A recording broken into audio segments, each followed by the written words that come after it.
Buenas noches. A continuación vamos a realizar el circuito de que vamos a suministrar 120 voltios de corriente alterna a 12 voltios de corriente continua, en lo que determinamos el factor de erizado. Este caso nos condicionó el ingeniero, en el cual ocuparemos un factor de erizado que es de 1n 2a por nuestros apellidos, dividido para 10 porcentaje.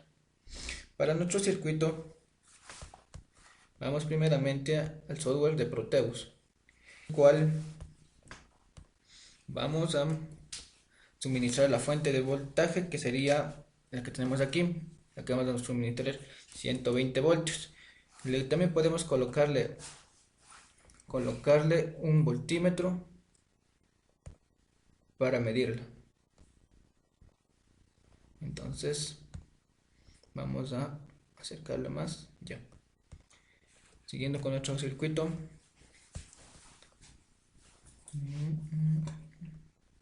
listo, vamos aquí.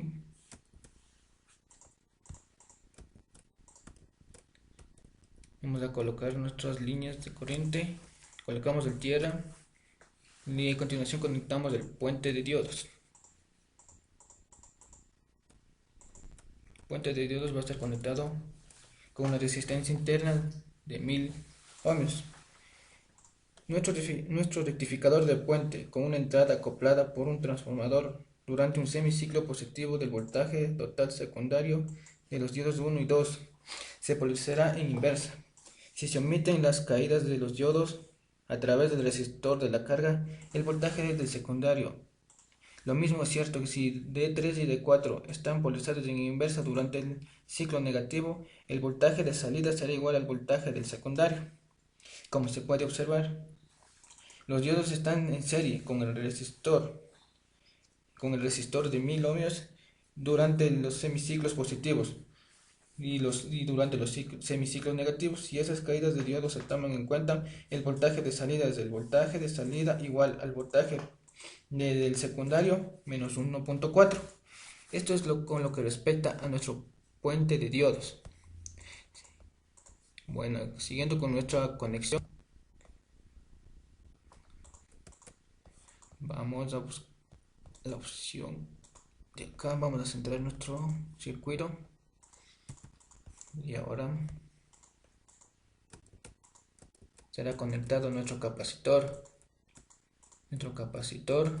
Lo conectamos a tierra y también vamos a centrarle nuevamente.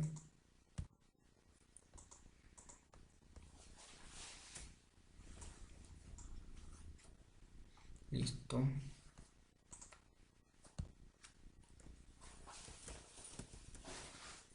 Nuestro capacitor y nuestro osciloscopio para medir el factor de erizado. Mientras los filtros pueden reducir el riesgo o fluctuación de las fuentes de alimentación, el valor bajo del método más efectivo con una combinación de filtro de entrada es utilizando un capacitor como regulador de voltaje. El capacitor se conecta a la salida de un rectificador, como ya lo hemos visto analizado, y mantiene un voltaje de salida constante pese a los cambios de entrada de la corriente de carga a la temperatura. El filtro de entrada con capacitor reduce el filtro y regula un nivel aceptable. La combinación de un capacitor grande y un regulador de voltaje ayuda a producir una excelente alimentación. La mayoría de reguladores tienen tres terminales y una entrada, una salida de referencia. Primero se filtra la entrada al regulador con el capacitor, que debe ser un porcentaje de rizo menor al 10%. En mi caso, el factor de rizo es 9.8%. El regulador reduce el rizo a una cantidad despreciable.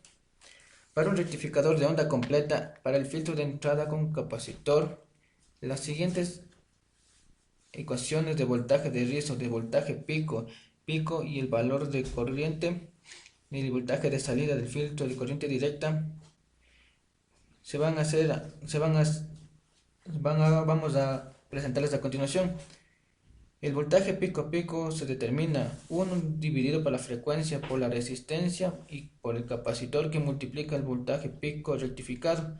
En cambio, el voltaje de corriente directa es igual a 1 menos 1, que divide a dos veces la frecuencia por la resistencia y el capacitor por el voltaje voltaje de rectificado. Es así como obtenemos nuestro circuito que convertirá la corriente alterna de 120 a 12 voltios. Ahorita lo vamos a simular en el software.